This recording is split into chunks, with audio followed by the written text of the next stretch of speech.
Puis je me suis rendu compte que Gaël était sorti avec moi uniquement dans le but de me soutirer des informations sur une affaire que j'avais traitée il y a 20 ans. La mort d'un certain Guillaume Valois dans un accident de voiture. Le type avait foncé sur le bordel de sécurité alors qu'il roulait sur l'autoroute en ligne droite. Suicide. Évident. Sauf que quand j'ai vu sa femme et sa gamine de 7 ans dévastées, j'ai pas eu le courage de leur dire la vérité. Et l'enquête a officiellement conclu à un accident. Cette gamine, c'était Gaël Lestrac? Elle porte pas le nom de son père, alors j'ai pas fait le rapprochement quand elle a commencé à me brancher sur cette vieille affaire, l'air de rien. Et moi, comme un con, je lui ai confirmé la thèse du suicide. Et pourquoi? Elle avait des doutes? C'est une gamine à l'époque. Tout ce que je peux vous dire, c'est qu'à partir du moment où j'ai admis avoir édulcoré mon rapport d'enquête, elle m'a avoué qu'elle était la fille de Valois. Elle m'a largué comme une merde. Attendez, elle a couché avec vous pour avoir la confirmation du suicide de son père? Complètement. D'ailleurs, après ça, elle est devenue obsédée. Obsédée par l'idée de savoir ce qui avait pu provoquer son suicide.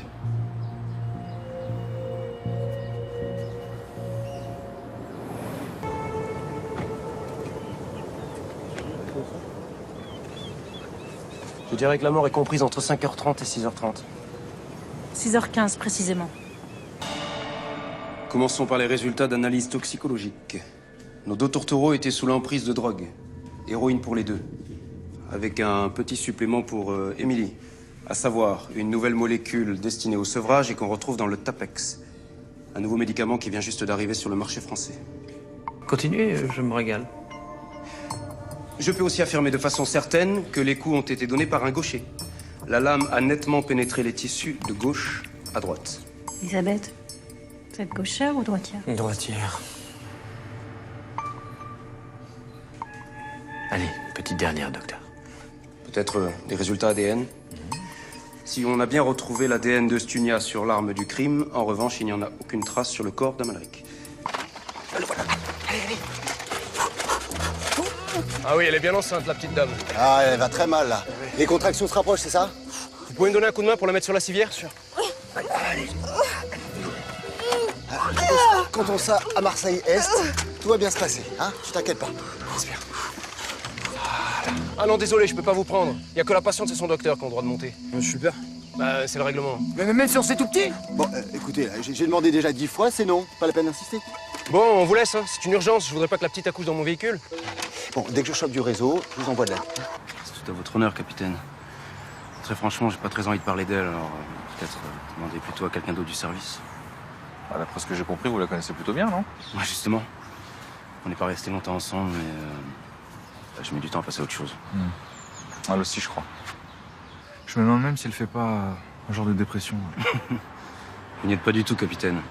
Vous savez, dans une rupture, on est souvent deux à souffrir. Hein. Oui, quand on a été deux à s'aimer. Sauf que Gaël, on n'a jamais rien à foutre. Désolé, c'était votre jambe. Hein?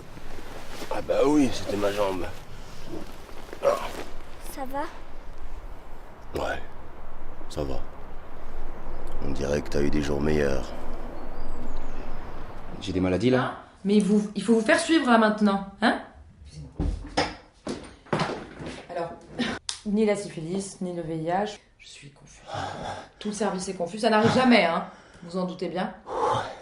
C'est bien la première fois que ça nous arrive, j'ai même envie de vous dire. Si on m'avait dit ça à moi, l'autre, vous lui avez dit quoi?